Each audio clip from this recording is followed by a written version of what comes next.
Welcome to the Vibe Dialogue podcast, a podcast focusing on the Colorado music scene, creatives, and also a secondary focus on my experience in Squid Games: The Challenge Season 2.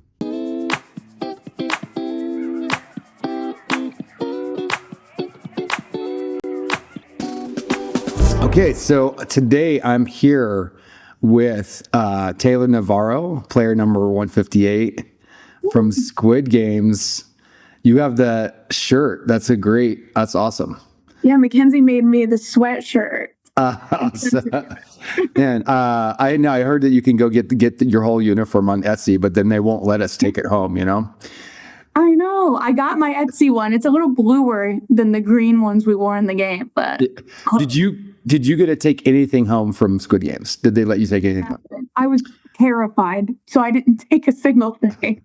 The one thing, I guess I didn't read the instructions or follow instructions, so I didn't bring shoes. So the one thing I kept with me was the shoes.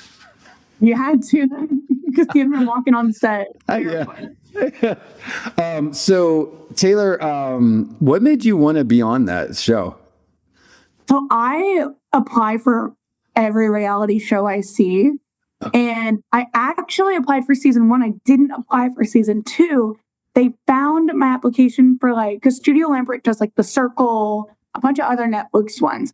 And they're like, hey, we saw a few of your old interviews or submissions for other shows. And they're like, we need a few more people to go on Squid Game: The Challenge Season 2. Can you reapply? So I was like, sure. And this is the biggest cast. So it's fingers crossed that this is the easiest one to get on. And then I just went through the process. I was casted in December. So I barely had any time, 2 weeks, and I was off. That's crazy because they said they had more, as many as 160, 180,000, I can't remember, applicants, which was twice as much as the first season. But yeah, they were either having a hard time finding people or people were dropping out. Because I talked to a few people that were like, oh, I just got on the show 2 weeks ago. Yeah, that was me. That's crazy. And for me, I had known I was on the show since late August. Oh my gosh, so, a long time. Yeah, so I had plenty of time to practice all the games and stuff, that you knew that were going to be there. I was sneaking them in the hotel with Melissa. We were sneaking them across the hall. So you knew you were going to be there in 2 weeks. And then when you got to the, I guess for me, I thought one of the craziest experiences was just all of us getting our squib vest on that day. Yeah. That was a really weird thing, right? Going through, what was before you actually get into the show, what did you find was just something unexpected? So I thought, because I had kind of read about the season 1 and I knew they didn't meet in the hotel. And so I was oh, I'm just going to pack pajama sets every day since I'm never going to see anyone. They're just going to bring our food to the door. No, we saw everyone. So I was in pajama sets every single day in the hotel. So That's funny. Awesome. And then not playing red light, green light first shocked me. I thought that was going to be our first game for sure. Yeah, I did too. Everyone did, right? Yeah. And so when you came in the dorms, I don't know what group you were in. When you first came in the dorms, I talked to people and they said they were there for 2 hours. Oh yeah. How long were you waiting in the dorms until the front men came out? Oh my gosh, probably 5 or 6 hours. I was in there. So you were there on 3. Okay, you were there on the earlier side, probably then. Oh yeah, we got in pretty quick. We were probably the third group in. And then at that point, you're I need to go talk to people. I'm so exhausted. Yeah. I was I'll talk to these people I've already met. I feel I don't know about you, but I felt it was and I'm not sure how many days you're in the dorms, but because I lasted a little bit longer than you did, but yeah. I felt it was a giant AA party. Yeah. It was, It was jail. Everyone's kind of in jail together, and we were having a good time. And we're just kind of partying and hanging out. It was right? It was but it was also, it was definitely, I couldn't imagine someone who's not good in social situations because it was insane, right? Yeah. And so I was in there for probably 4 days, 3 nights, 4 days. And it looks I'm in there for 1 day, the way they edited it. I'm I swear I woke up to the music. I ate all the food. Yeah. I did all of the things. I was but it does look like 1 day. But yeah, like there were some days we would just hang out in the dorm and like run around, play soft basketball. Like I loved all this. I know it looks like everything happened in one day, right? It looks like, you know, by the time you got to pentathlon, it was like the same day or something. Same day. I was like, I swear, guys, I was in there for a week. So let's talk about that first day. So why did you choose X?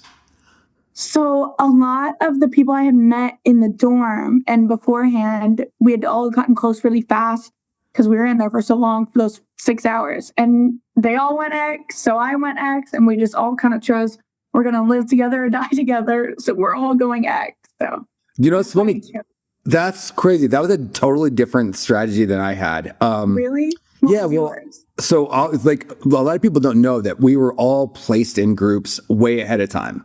Yeah. So we were already getting to know all these people and creating like bonds way ahead of time. So like all of a sudden you're in like, gosh, now I can't remember. I think I was in brown. What like pink. Yeah, we got named a color, right? And so we're already like making all these relationships. Like no one knows this. That like we're already bonding with people, right? So you stuck with your color of group of people that you've been with for like 2 days before we even got to the show. And those are the people you're picked up at the airport with too, right? Someone that's yeah. It was so crazy. Yeah, which is wild. So two of the people that I was picked up, Eric and Claire with the airport, like they made it really far. Like Claire's still in it, you know?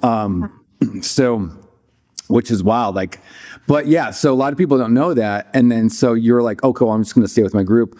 My philosophy was like, I'm going to pick X because X wins in like things a lot of times, X over O's wins. So I thought maybe there's some game there, which there wasn't. Like we were going to play tic-tac-toe? Yeah. Yeah, I don't know. Yeah, I thought maybe so, or some like giant, I don't know. So so we went to that. So then they take us and we go through the stairs, which they never show us going to the stairs. Right. We never got to see that. Yeah. And then we pop into the white room. All the X's are there. And obviously we're just like freaking out, wondering what's happening. And then what is your version of the story? Like once they gave us the, you know. Yeah. So I was like, I'm going to go to the front by the podium because if I die in the first game and my mom doesn't see me on the screen, she's going to kill me. So I was like, I'm going to the front. I'm going to try to be a part of this game, whatever it is. Because I was like, I had a feeling half of us are getting out. I was like, you just kind of had that feeling like one of these rooms is getting out. And then, so I was next to Olabanga. And then when they announced like, oh, it's a counting game. And people kind of started like saying all of these theories on what they wanted to do, all these strategies. And then it just kind of stopped. And he was, or 4-3-2. Did we have 4-3-2 or 4-3-1? I think we had 4-3-1. Yeah. Zeke. Yes. Mm-hmm. Or he was the twin. He was just kind of focused on like. Oh, the twin, Raw. 4-3-1. Raw, yes. Yeah. Mm-hmm. And then someone's like, is there musicians here? And that's when like you and then the band, you're not in that band, right? Yeah. You live somewhere else. Okay. Yeah. I was like, he's different from the rest of the band. And so then you and the band were like, we're all musicians. And then that's when we learned like y'all couldn't sing that song out loud. And so we were like, okay, we'll count your claps. Just a reason for us to be in the game. We're like, we'll count your claps. You guys focus on the song, you keep singing, and we'll just count the claps. And then everybody sat down around us, and I was like, oh shit, this is real. I was like, everyone's fate is in 5 of our hands. Like, we cannot mess this up. So that was like the scariest, easiest game I've ever played. And it felt like it should have been so easy, but it felt terrifying with the fate of 200 people in your hands. Totally. That's how I felt. And the whole time we were going, I was like, we won. Like I felt after they said, which was different, they told us, this is what I remember, that we were off by 1 second and they were off by like 2 minutes. And then they said it was like 12 seconds in the game, but I could be remembering wrong. Yeah, I don't, and my version's very similar to yours, other than like, I think what I said is like, hey, you guys, I play this Wish You Were Here all the time. I teach the song like that's 60 beats per minute. And I know this, right? And so I was like, I got this. And so the song was Wish You Were Here. And I was like, I thought for sure they were going to tell the story of like why that, And what's crazy is, and they didn't tell this story either, we said as a group, we're going to stop like 2 seconds short. Remember? Yes, I forgot about that. We're going to stop 2 seconds short. And then they're like, the group that was winning was 2 seconds from and we're like, we nailed that shit perfectly. Like we hit that so perfect. That's like so hard to do. Like I'm a professional musician for a living, and like maintain that time perfectly for 7 minutes under that amount of pressure is a very hard thing to do. And I didn't realize it was 7 minutes until how long we were standing there. I was like, yeah, 456 seconds. But then you're like out of it and you do the math. You're standing there for 7 minutes. Yeah. And you're perfectly on. Like the two of y'all being perfectly on beat and not being even in the same band is impressive. Yeah. Right. And yeah. So, and then also too, just like being able to having to count that off, because they don't, like, a lot of times musicians will be like, hey, we're gonna give you a count off, like 1, 2, a 1, 2, 3, 4, and then we're in. They were just like, your time starts now. So you had to be like, cool, I'm in it right now. So yeah, and then I remember, like, I don't know how you feel this way. Once we pressed the button, we were like, we won, right? And that's how each room looked like they acted. And then I thought the chaos that was happening in O, and I was like, we were pretty cool, calm, and collected in there. Like everyone was sitting down, being quiet, and we were just counting away. I know, and so we had no drama, which was funny because they're in the business of selling drama, right? And like we had no drama in our group. We were just like, people were said it was like y'all should have been more dramatic. I was like, we didn't want to be. We wanted to win. Yeah, right. It's like you don't know, and so like obviously, and then once they announced we're the winner, we were just like, I mean, like I don't know about you, but I feel like we won the Super Bowl. I was like, I've never felt that kind of dopamine rush, serotonin rush in my whole life. I was like, this is the best feeling. My mom's like, you were just counting. I was like, I swear it felt like winning the Super Bowl. Like you won everything. It did. It was wild. And then so obviously we're stoked. We go back to the dorms, and then there's that elimination, which was also weird. I don't know if I was like, ding, like this started getting my heart going and stuff, right? Really good friends with Bryce and Blake. And so when we got into the dorm, what you don't see is we're all getting our beds, right? And I was walking around with Bryce and Blake, and Bryce was like, I still don't have a bed. And I was like, let's go find you a bed. Look around. We're like, every bed's taken, Bryce. Like, I don't know what we're going to do. And we asked the producer, I'm like, hey, like, Bryce doesn't have a bed. And she's like, oh, honey, you'll get one. Well, that didn't work out, but. Oh, wow. So we kind of knew something was up. And then you could tell the twins were being a little fishy. So every time they would come close, I would just run the other way. I was like, I don't want anything to do with them. That's so funny because, I didn't pick up on that, and obviously they did a really good job of like playing that show, but I didn't pick up on it. And, I think one of the things why like, and I don't know about you, but like, did you ever have any drama with anybody? I feel like everyone was so cool in there, right?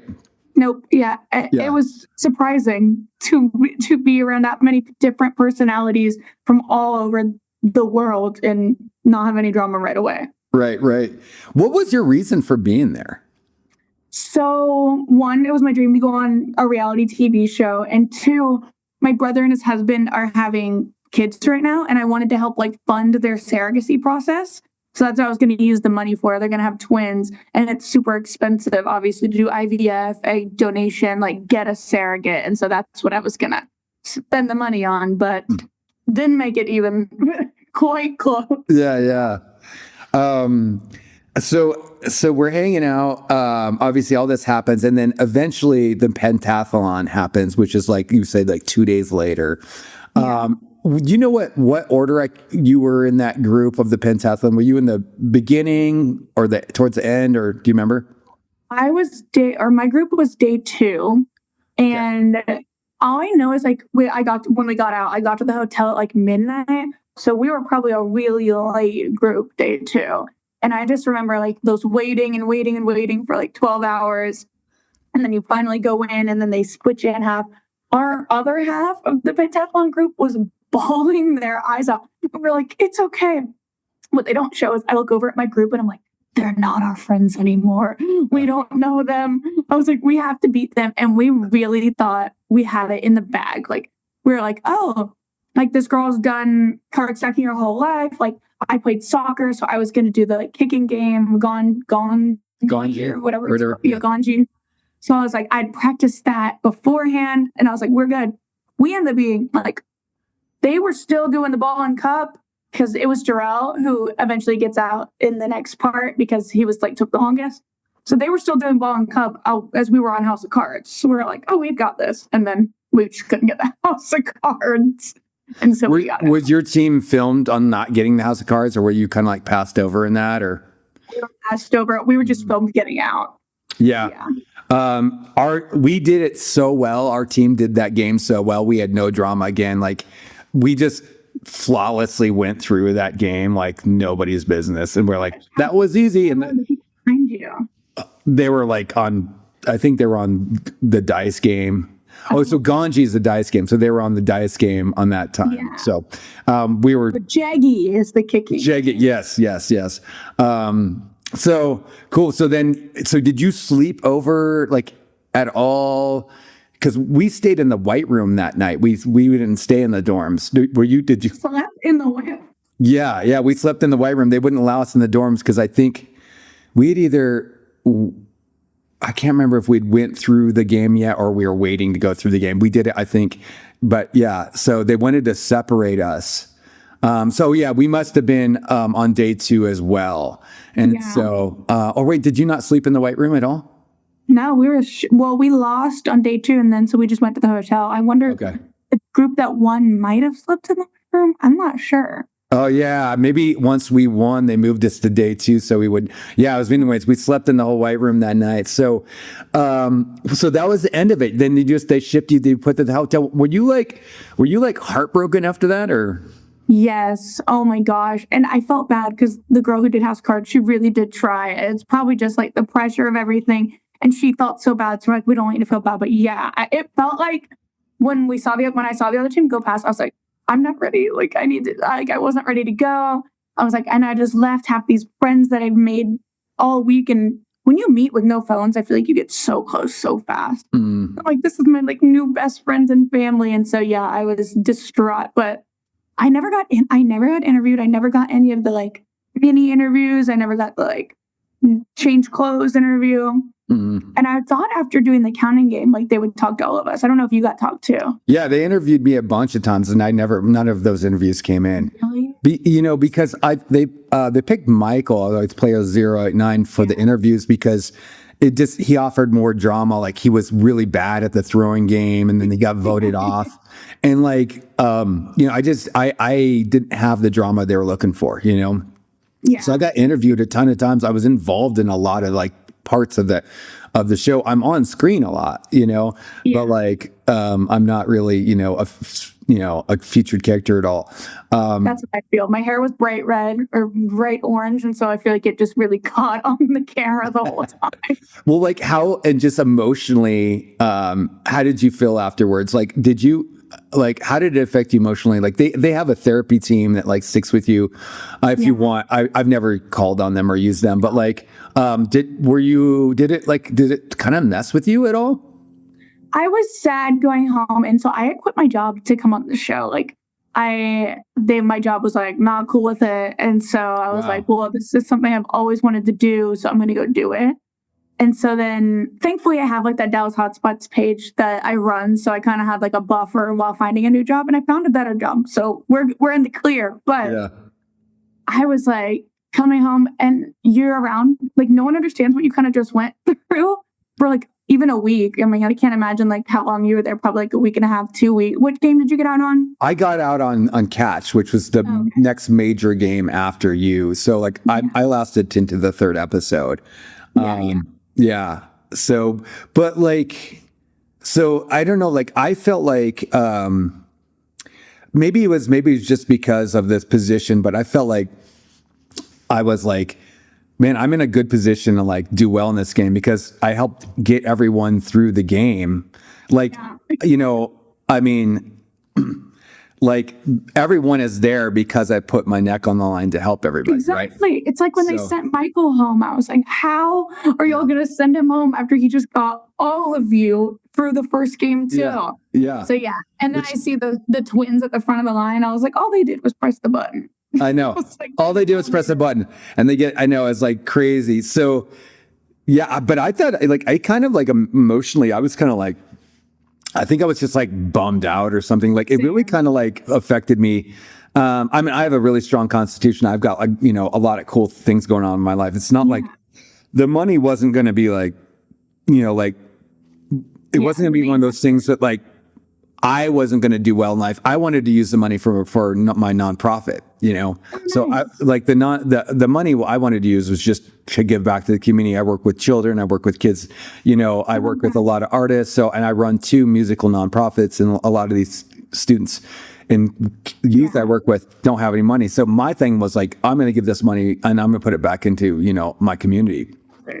So that I was bummed out about, you know, but like, I think I was also bummed out because like, I was like, man, and then I got out from, it had nothing to do with me. Kind of like you, like if someone wasn't able to do the house of cards, then you're out, you know, where for me, I was on catch and like the ball was thrown. It was an incatchable ball. Like I could not catch it. So yeah, I wish like getting out on my own accord would have felt a lot better than sitting with the fact that like there's nothing I can do. Like I can't grab the cards and try myself, which I've tried a million times. I still can't do the house of cards. So more props to anyone who can do that because I can't do it. Wait, which game did you do? I did Ganji, and I'd practiced that many times, and I think I dropped the dice maybe once or twice, but I sailed through it. Yeah, we had Olabanga on my team. He did it, and he killed it. Like flew through it. So I was like, we've got this. I wasn't even worried, but oh man, and what a cool guy he was, man. I was really sad not to see him back in the dorms, and I really thought he was gonna win it. I was like, just take it. I was like, you're gonna win it. I can already see it. But yeah, I was, and it sucked when I got back to the hotel and I saw the people there. I was like, these are some big personalities that got out in pentathlon. So I was like, I don't know what they're gonna do. But now I watch it and I was like, everyone's so great. I just didn't know them. I just knew a lot of people that got out. Yeah, I was super bummed. Like, I was like, I don't feel like I maximized like my potential there. I was like, I wanted to do a lot more, but you just think about it after the fact. But it's still, what I tell myself is I'm like, this is an experience that 456 of us got to do, and people would kill to even be in our place to get on the show. So that's what I tell myself to feel better about it. Yeah, 100%. Yeah.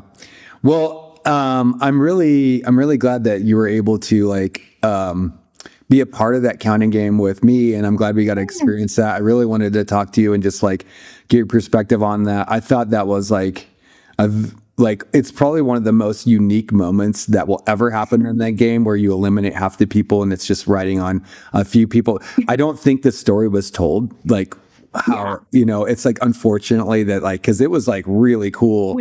Yeah. But it was, it was more, I think, it was more of an inspirational thing than a drama filled thing. And I think that, but you know, I'm surprised that it wasn't on there, but it was cool to share that with you. And I'm glad. And if anything that we get out of this is that we are making a connection, and there is actually like this whole like little group of people now that are connected to this forever. Exactly. So yeah. And with that being said is, maybe we can, like, you know, if you are ever in Colorado, come say hi. I'm in, Boulder, and I also live in Durango, 2 different random places. I have a house in both, but, and I'm always playing music. I'm always producing shows. I run a music venue in Boulder. And, so like, if you ever come up, like say hi, we'll hang out. Yeah. It's been great to talk to you and connect with you. And thank you so much for being a part of that moment. Cause, that was special, and we know it was special. So definitely, that was like the moment I told like my whole family and friends when I got home. Also, November 29th in Dallas, the band, I don't know, Real Back in Black or something, they're throwing like a Squid Game night if you can make Oh yeah. So the band Back in Black, which was one of the members, Michael from that band, they are an AC/DC tribute band, which is crazy. None of us knew that they were all. I didn't know they were a band. I didn't have any clue. They looked like they were all friends, but I know.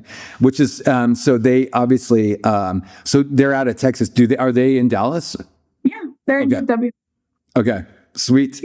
So you're gonna go hang out with them on their show.